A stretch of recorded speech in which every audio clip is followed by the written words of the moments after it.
भारत के 12 ज्योतिर्लिंगों में से एक नागेश्वर ज्योतिर्लिंग गुजरात राज्य के बाहरी क्षेत्र में द्वारिकापुरी से 25 किलोमीटर की दूरी पर स्थित है। इस ज्योतिर्लिंग की शास्त्रों में अद्भुत महिमा कही गई है। धर्म शास्त्रों के अनुसार भगवान शिव को नागों के देवता के रूप में जाना जाता है। नागेश्वर का पूर्ण अर्थ नागों का ईश्वर है और इसीलिए भगवान शिव का एक अन्य नाम नागेश्वर भी है। इस पवित्र ज्योतिर्लिंग के दर्शन की भारतीय कथा पुराणों में एक बड़ी महिमा बताई गई है।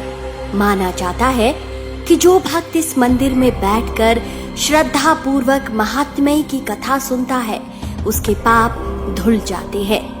अन्य ज्योतिर्लिंगों की तरह नागेश्वर ज्योतिर्लिंग के संबंध में एक कथा प्रसिद्ध है। कथा के अनुसार सुप्रिय नाम का एक व्यापारी भगवान शिव का अनन्य भक्त था।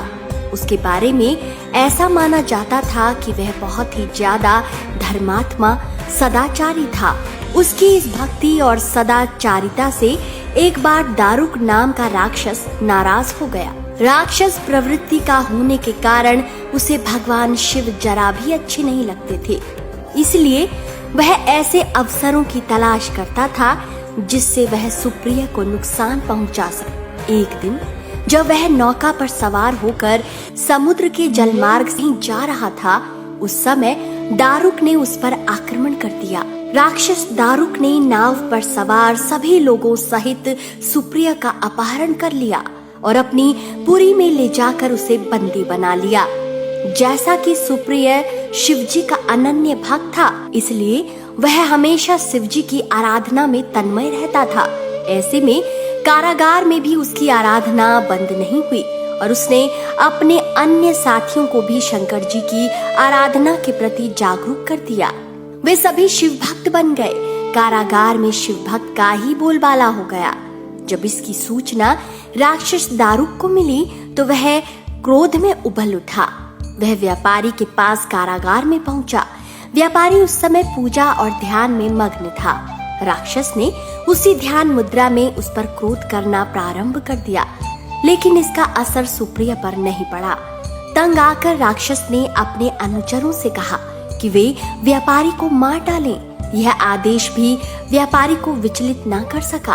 इस पर भी व्यापारी अपने और अपने साथियों की मुक्ति के लिए भगवान शिव से प्रार्थना करने लगा।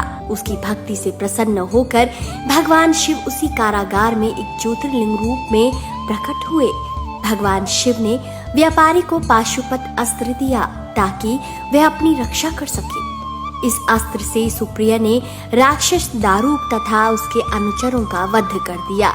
उसी समय से भगवान शिव के इस ज्योतिर्लिंग का नाम नागेश्वर के नाम से प्रसिद्ध हुआ। नागेश्वर ज्योतिर्लिंग के अतिरिक्त नागेश्वर नाम से 2 अन्य शिवलिंगों की भी चर्चा ग्रंथों में प्राप्त होती है। ज्योतिर्लिंग के रूप में द्वारिकापुरी का नागेश्वर ज्योतिर्लिंग विश्व भर में प्रसिद्ध है। तो दोस्तों, आपको कैसी लगी ये कहानी? अपनी राय कमेंट सेक्शन में जरूर दीजिए और इस कहानी को ज्यादा से ज्यादा लोगों तक पहुंचाएं। हर हर महादेव।